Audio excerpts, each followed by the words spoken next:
Hello, everybody, and welcome. Thank you so much for joining us. We really appreciate having you here today, and welcome to Central Park. Today, we have a very special weekly walk very special weekly walk to present for you. Now, many of you may know, we've been doing these weekly walks for quite some time, a little over 2 years, I believe now. So we've been able to cover a lot. And the past year, like the past few years, has really brought us a lot of amazing weekly walks with incredible different historic photos and of course present day photos of the park that we can enjoy.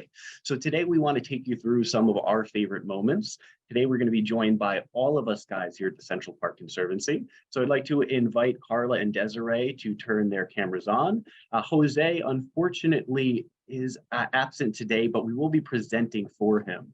And we are running into a little bit of technical difficulties, which is why we're starting just a few minutes late. So please bear with us as we try to make sure all of our equipment works properly and our cameras go on. But as we do make our way through the park today, we want to again thank you for joining us here in Central Park and continuing to support us at the Central Park Conservancy. On today's weekly walk, we're going to do a little year in review of 2022. And once again, we're going to be joined with Carla, Desiree, myself, and Jose in spirit on today, December 28th, 2022. Now, I do want to again thank you for your support here at Central Park. Preserving the 843 acres is something we couldn't do without your help. And our mission here at the Central Park Conservancy is to preserve and celebrate Central Park as a sanctuary from the pace and pressures of city life, enhancing the enjoyment and well-being of all. As we do make our way through the PowerPoint today, which hopefully will go out without any more mishaps, you are welcome to say hello using the chat feature. Let us know where you're joining us from, or even share a favorite memory from a weekly walk you may have been a part of. If you do have any questions, please use the Q&A feature, and we'll jump on whoever's not presenting and answer any questions you might have. Last thing you'll see pop up, or actually, you won't see any visitor polls pop up because we do not have any planned for today. Hopefully, we can all have a little bit of time to share some of our favorite moments. So I'd like to jump right into some of my favorite moments and highlights from 2022. I've been lucky enough to give you a lot of weekly walks over the past few years. And of course, there's so many amazing moments, especially from this year, that I don't have time to show, but there were plenty of very incredible moments. One of my favorite, just overall things to really show on weekly walks is the transformation of the park. Being able to do these walks in all different seasons, we're able to see the cold, grueling months of winter, but also able to see some of the fresh, crisp, bright colors that spring produces. The photos we can see here are actually from an obelisk walk that I did in January of 2019. The first photo being from January, while this photo is actually from the springtime of the year prior in 2021. So I did slip one 2021 photo here into this 2022 year in review. But highlighting some of the changes in the park, I think, is really amazing. And on these weekly walks, we've been able to show more than just the seasonal changes, but really how the kind of heart and bones of the park have improved over time. Many of the buildings we once saw in Central Park certainly looked pristine, but over time, many, like the Dairy Visitor Center, which we can see here, this photo being from 1898 and being taken by the Byron Company, would be a feature that would only last so long because unfortunately we would see the dairy, a building built in 1871, deteriorating over time and eventually looking like this ugly storage shed. During this point, it was being used by the Parks Department just to basically hold lawnmowers and other things like that in there. Luckily, we at the Central Park Conservancy, forming in 1980, have undergone many major restorations to Central Park. And the Dairy Visitor Center would receive a restoration back in the 1980s, as well as more recently completed around 2020, actually, around the fall of 2020. We can see the pristine dairy today looking very fresh, much like it probably did in that photograph from 1898. Although hard to tell since technology and cameras has improved drastically. We can see a beautiful fresh dairy, one of the 5 visitor centers you can find in Central Park today. This photo actually coming from the south end to the dairy weekly walk, which we did on January 12th, 2022. Now, some of my other favorite features and highlights for this year were some of the comparisons we're able to provide you, not just comparisons about how the park has improved, specifically relating to its infrastructure, but also some of the more whimsical connections we can make to these landscapes and architectural features. For example, on a walk we did, actually the obelisk walk that happened on January 19th, 2022, I took you around some of the cast iron bridges near the Jacqueline Kennedy Onassis Reservoir. And looking at this cast iron bridge, we were able to draw the comparison, or at least I was, to a great horned owl, one of the residential birds we might see stopping by Central Park. And right now, we still have one or actually two great horned owls that are in the park. I was lucky enough to just see one the other week hanging out in the Arthur Ross Pinetum. So visiting the park, you may see some of these raptors immortalized in architecture or even in real life.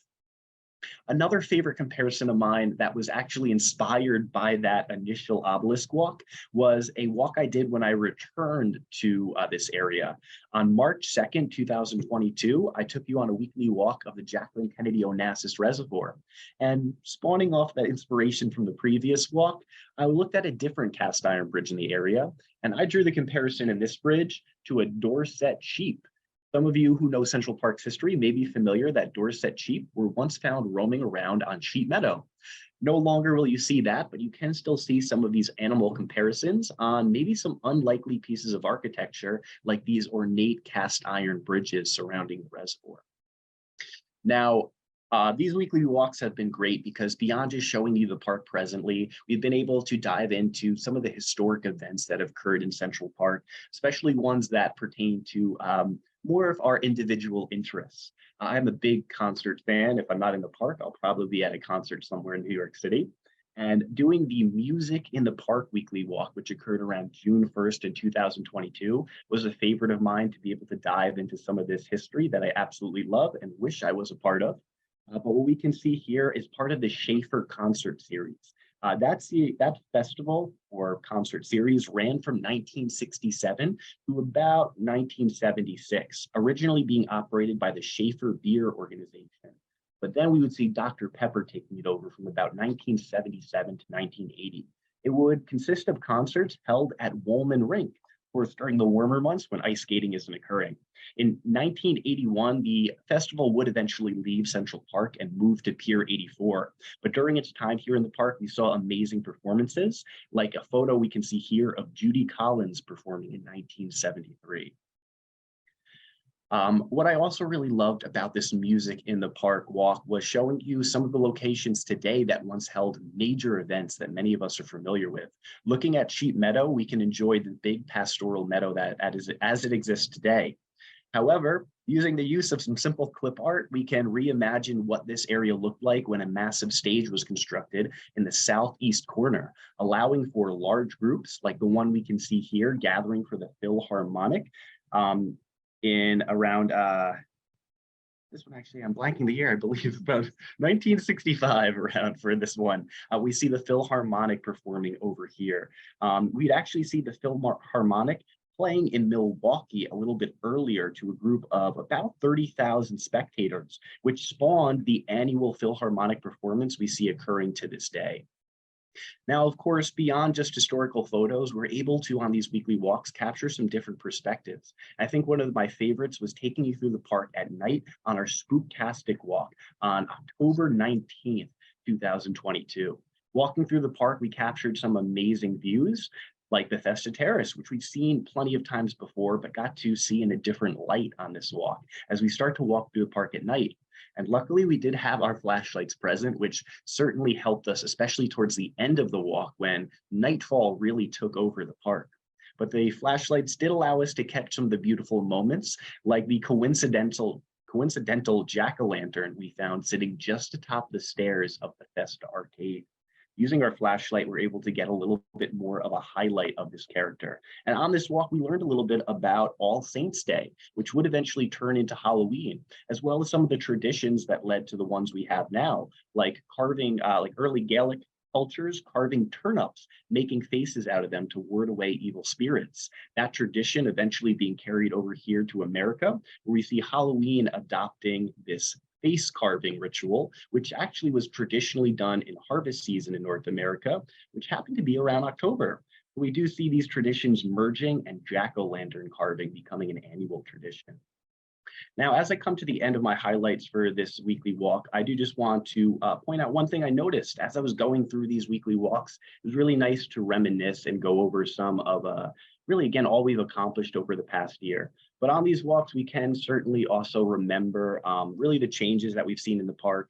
And pulling up this photo might not look like much. It's from a visitor center walk I did earlier in the year. And I noticed in this photo, one of my colleagues on the right-hand side over here, I did just want to end my little highlight section with a remembrance. We did unfortunately lose one of our longtime colleagues this year, Chris Madden. If anybody has stopped in a visitor center over the past few years, you more than likely have ran into Chris. And if you have, you probably know it. His energy and spirit and his love for the park were unrivaled. So I did want to give him a special remembrance in this weekly walk. Chris absolutely loved the park, like I think all of us that work here do. So I figured what better way to honor him than give him a little remembrance in this weekly walk, which is highlighting so many amazing features and landscapes within the park. I do want to take a quick moment to remember Chris Madden and all the help he's provided to the Conservancy and the visitors that visit Central Park. Now, I don't want to end on a sad note, and of course, we're going to keep the party going. And this is not to make things sad, but rather to keep the highlight reel going because we love the park much like Chris did, which is the reason we're probably here today. So I'd like to pass it along to my colleague Carla, who will take you through some of her highlights for the year. All right. I hope that you folks can hear me okay. I'm glad that in the short time that I have been with the Central Park Conservancy, I had the pleasure to get to meet Chris also, and he will absolutely be missed. But one of the biggest highlights for me of 2022 was just getting to join the Central Park Conservancy as an official Central Park guide. That's definitely been a highlight for me of the year. But in early November, I've only been here for a short time, so I've only done a couple of weekly walks. And this one was in early November. It was my first weekly walk with everyone, and we talked about how to interact with wildlife in the park safely. And I think what we all learned was the safest way to interact with wildlife is to do it from a safe distance and to respect the animal. Best just to look at the animal rather than physically interact with the animal. But these days I'm really missing that cormorant, sorry. And then missing that cormorant, this bird used to greet me coming into the park and leaving the park every day. He's probably somewhere much warmer now. So I hope he's enjoying his winter. Okay, and also on that walk, it was a beautiful sunny fall day. I'm glad I captured so many pictures, and I really enjoyed seeing these leaves on the floating on the lock in the mirror, because it really showed the diversity of tree species that are all around us in the North Woods with all their different colors and shapes of leaves. And it was just a perfect day to be in the park, so I'm glad that was the day when I was out taking so many photographs. That walk made it all the way up to the pond, and I got to see the sun with the beautiful blue sky and all the different kinds of trees all around the pond. It was definitely kind of peak leaf peeping time in Central Park, so it was great to see all these different trees again with the trees themselves, their different shapes and forms and colors in the autumn time. And on that weekly wildlife walk, I only spotted so much wildlife. There were no raccoons, no coyotes, but I did get to capture this little bee, one of our smaller wildlife, on these asters. It was a little easier to capture a bee that wasn't as scared of me as chipmunks and squirrels. The bee was too busy pollinating to run away from me. And also, my second weekly walk was towards the end of November, and that was a walk from about West 81st Street up to Belvedere Castle, and we looked at Turtle Pond, and we looked at some how animals and plants, and also us at Central Park, how we're all preparing for winter, which we're now all in the midst of. And we talked about some different evergreens and how they prepare for winter, and how their modified leaves into leaves protect their important leaf tissues that need to photosynthesize, how they make it through the winter in their needle form. Also a highlight for me was learning, let's hope I get it right in all of our jumbles this morning, learning how to pronounce this gentleman's name, King Yagewo.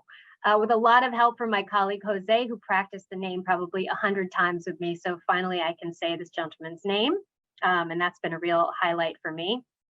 I also just wanted to mention, if anyone wants to talk more about evergreen trees, then you might want to check out our winter tree walk that's being offered into January as well. So I want to thank all of you folks for joining me on my first 2 and now 3 weekly walks with the Conservancy as a very new guide with the Central Park Conservancy. And I look forward to many more weekly walks with all of you. And I hope you are all as cozy and ready for winter as these fuzzy viburnum buds are here in this picture. And I want to pass it on now to my colleague, who's also more experienced, but also new like me, my colleague Desiree. Hello, everyone. It's me, Desiree, and it's definitely been an amazing year for me. I started the Conservancy in June, and it's definitely been an amazing year full of a lot of different highlights. So I'm just gonna get into some of mine. So even though I am a native New Yorker and also grew up right next to the park, Central Park being my backyard, it's still such a privilege and an honor to be able to explore different areas that I have never explored before, and just getting a new lens on the areas I've seen basically every single day. Some of definitely my highlights involve things around community, highlighting groups of people that don't normally get a spotlight in Central Park, as well as other things like I started my playground series this year. So yeah, with that, let's definitely just get into it. Yes, and this is gonna be my first picture that I'm actually very proud of and definitely rivals the picture that's on the Conservancy website. Of course, this is gonna be Gap Style Bridge, and I took this picture on my Moving on 4 Wheels weekly walk. Essentially, that weekly walk was highlighting the roller skating community in Central Park, and that was definitely something really fun. So I encourage y'all to go check out Gap Style Bridge in an early time to get hopefully as good a picture as me the next time you're visiting the park. And this is again on my Grooving on 4 Wheels weekly walk, where we got to take a stop at Woolman Rink, which was looking very different in the summertime, as it was the first time it had this Disco Oasis roller skating program, which had many different disco themes and nights involving roller skating and celebrating that whole basically community. And it just looks completely different now. So something really special about the weekly walks is that we get to capture the park in specific moments, capturing moments and times in history.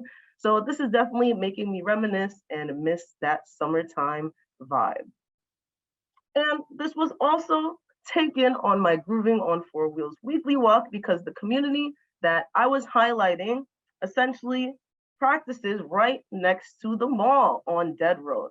So of course, what we're looking at right now is our beautiful rows of elm trees, which again, I think this picture definitely rivals what is on the site.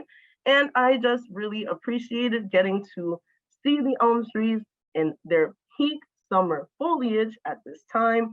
And it's just a magical thing to be able to see the trees at all different seasons. And of course, we got to shout out these elm trees because these American elms are one of the reasons why the Conservancy even started being able to take care of them and protect them. Is something that the Conservancy continues to do today. All right, and so this is going to be my last one from the Grooving on 4 Wheels weekly walk. So right now, what we're looking at is a picture of the Central Park Dance Skaters League.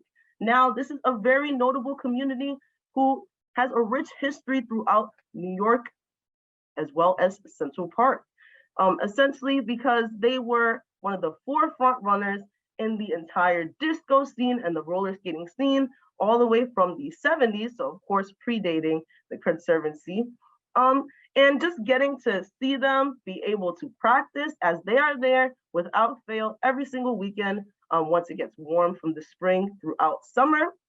So essentially, they get to practice every single weekend and also teach people as well for completely free.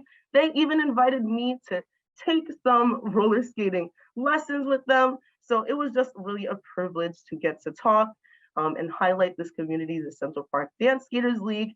And just so you guys know, all of our weekly walks are on our YouTube channel, the Central Park Conservancy, and we will be linking that at the end so you can catch up on all these amazing highlights.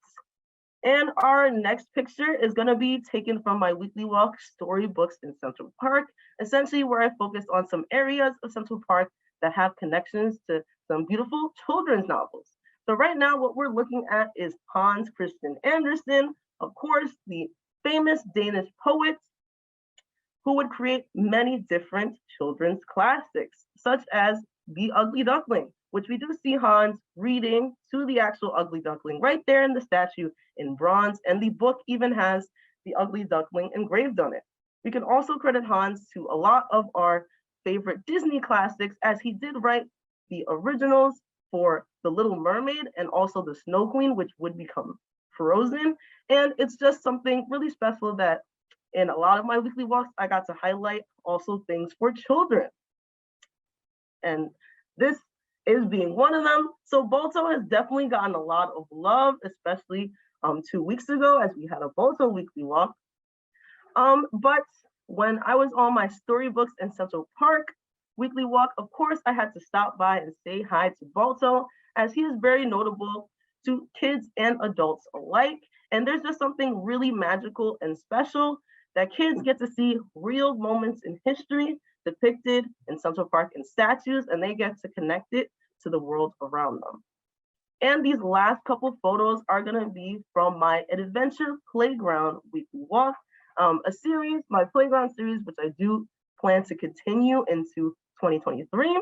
So right now we're looking at the Billy Johnson Playground. Essentially, something that's very special about this playground is that it actually has different monuments, different iconic spots in Central Park, and they actually recreate it in a miniature version. So actually what we're staring at is a miniature recreation of Gap Style Bridge, which we actually saw not too long ago.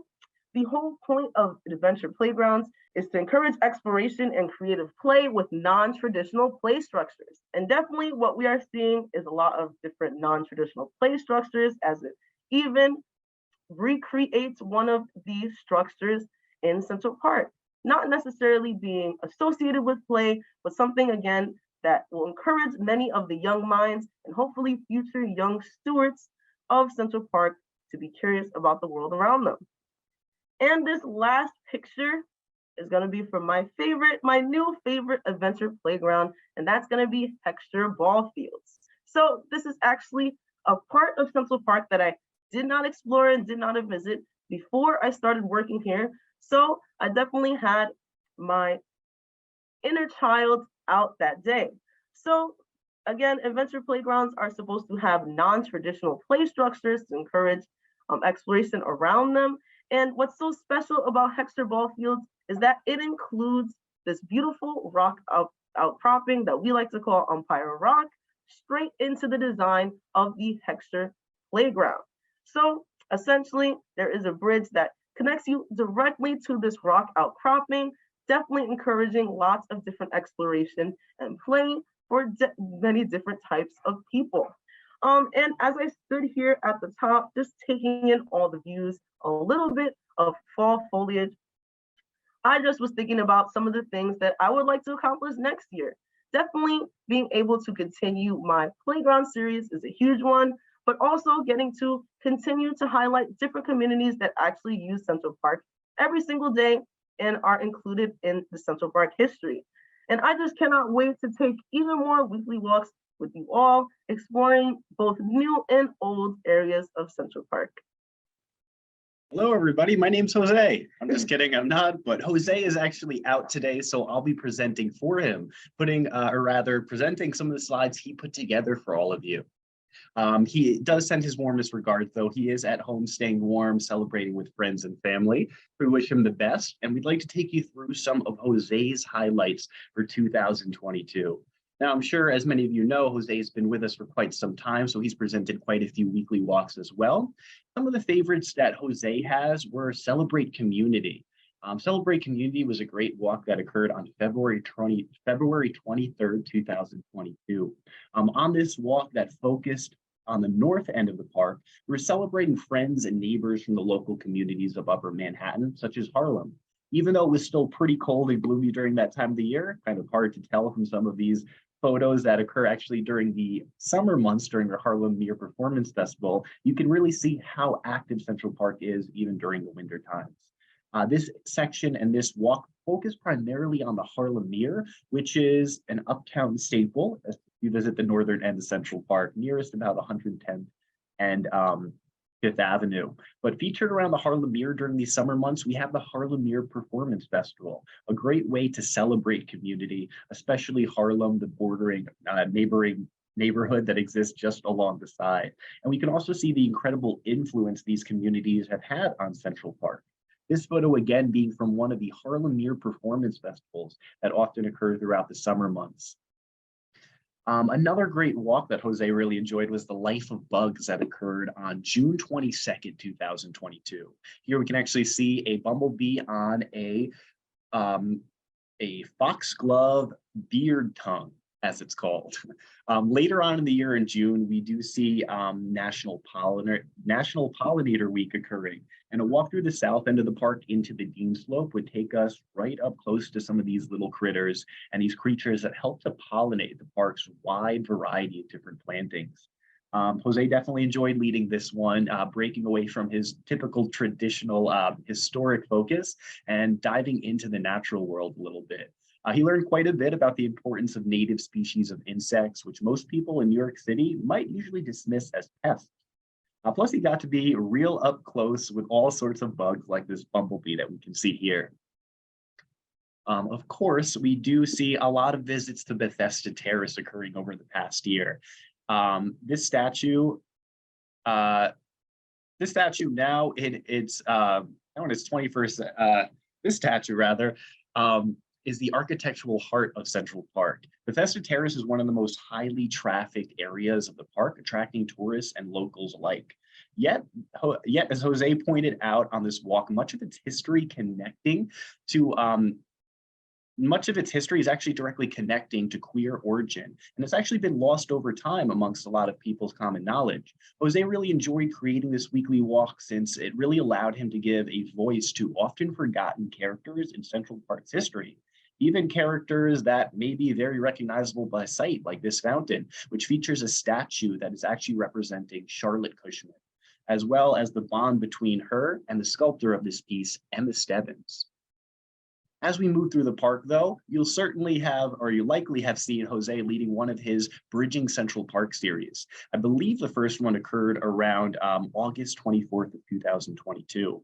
Later in that year, we did see Jose focusing quite a lot on the park's architecture, more specifically its bridges and arches. He very much enjoyed creating these walks since architecture and history are both major interests of his, if you haven't figured that out already. I did start with a virtual weekly walk in August, but we would eventually see that really diving into a more comprehensive look at all of the park's bridges by the fall. In this image, we can see the very colorful Playmates arch with its red and yellow bricks leading visitors between the carousel and the dairy along 65th Street. As we move on to one of Jose's last images, we can see another bridge, this one coming from Bridging Central Park, the same one in August 24th, 2022. We also got to see briefly some of the long lost bridges of Central Park, such as Marble Arch, which we can see pictured here. This one sat at the southeastern entrance into the mall, just a few steps away from Playmates Arch, which we just saw. As its name might suggest, Marble Arch was quite grand, and it featured opulent details like classical arches, a domed interior, a water fountain, and of course, it was all crafted from pure white marble. The city tore down the arch, unfortunately, in 1938 during expansion of the nearby drives we see today used for bicyclists, runners, and horse-drawn carriages.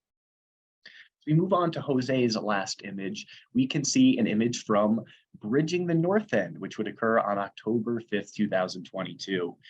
There was also a second part of the tour that took place in October in Jose's Bridging series. In this one, we look at the North End's bridges and arches, which encompass more rustic architecture, as fittingly, many of these exist in the Northwoods or nearby the largest woodland in the park. Pictured here is one of the wooden spans of the Northwoods, which it uses raw unmilled lumber to arrange and look like branches on a tree rather than a more formally constructed arch. We can see this perfectly integrated into the surrounding of the forest landscape. And that's, of course, what the park is all about, integration of these different features and creating an immersive experience in this beautiful naturalistic landscape. And even though we're in winter, there are still plenty of different ways to experience the park. Visiting the park, you can see many of the different specialty tours we're putting on and occurring, like Winter Wonderland. We do have one more date available for that, which is going to be December 30th at 11 a.m. And of course, there's plenty of regular core tours that we offer, like Heart of the Park, occurring Monday, January 2nd at 11 a.m. And I know this year, has certainly had a lot of information, a lot of weekly walks, and a lot of really amazing features. But of course, we're not done yet. We're going to keep bringing the park to you, all of us, between Desiree, Carla, myself, and Jose. I know we're still having a little bit of the problems. We can pull on a little camera and say hello to the three of us that are here today. But again, we want to thank you for joining us for the past few years, getting to know us, and hopefully getting to know and appreciate the park a little bit more. Again, we're going to continue to be bringing new programming, different specialty programming occurring throughout each month, as well as, again, the core tours that'll let you know a little bit about everything Central Park has to offer. You can, of course, find that information on our website, centralparknyc.org. And of course, if there are any questions as we come to the end of our walk today, we encourage you to ask those in the Q&A feature. We do want to thank you for joining us and thank you for your patience as we work through some of those technical difficulties. Hopefully this new year will bring in no new technical difficulties and more great weekly walks. So we're very happy to have you continue being a part of this weekly walk family and want to thank you again for making this year very special for all of us. So thank you everybody so much for joining us. From Desiree, Carla, Jose, and myself, thank you so much. Hope to see you in Central Park, both virtually and in person. From all of us here at the Central Park Conservancy, stay safe, be well, and we'll see you soon. Bye, everybody. Happy New Year! Happy New Year!